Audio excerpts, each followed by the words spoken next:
Now, go back to way number 4. Way number 4 again says that one pair of opposite sides are congruent and parallel. Since we've already proven the congruence, now we just got to find out if we have parallel lines. To do that, we're going to use the slope formula. Okay? Now, do you remember how to find slope? You could use the formula that you learned last year in algebra, or you can use the way that we've talked about it this year in geometry. I prefer to use my way. Let's erase this and do the slope formula. Now, we're going to take the slope of each segment. Okay, so we're going to find the slope of KL, and then we'll find the slope of NM. And if those slopes share the parallel property that we need, then we have ourselves a parallelogram, because we have proven way number 4. Okay, so let's take KL.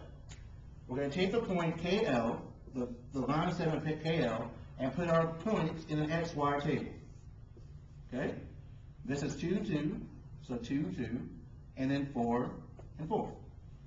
Now, how do we find the slope?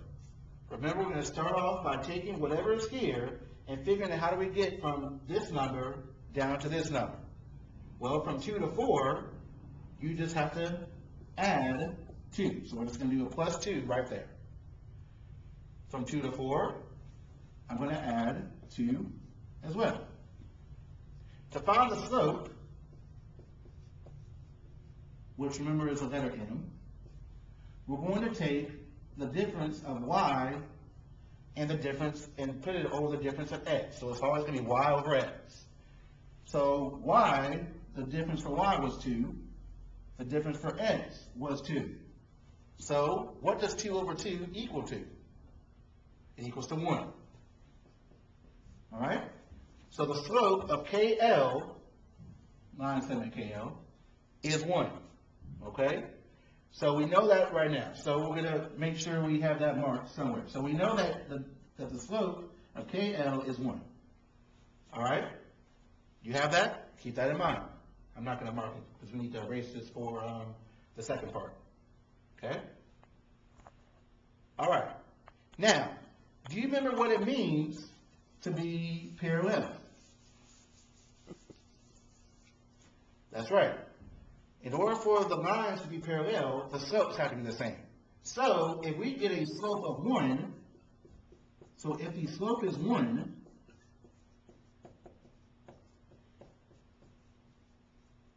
let me try it again.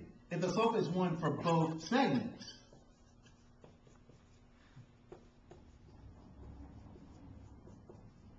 then they are parallel.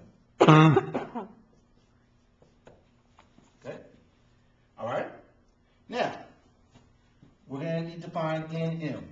Okay? So we need to find the slope for NM. So we're going to write down NM,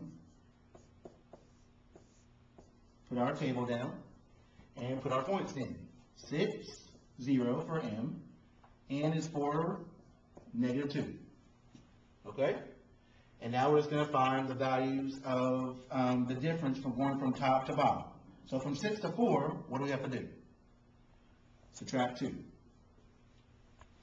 What do we do from 0 to -2? Subtract 2. Again, to find the slope, we're going to take -2, which is, let me start over. We're going to do y over x, and do -2 over -2. Because remember, this is the y number, this is the x number. Well, what does -2 over -2 equal to? It equals to 1.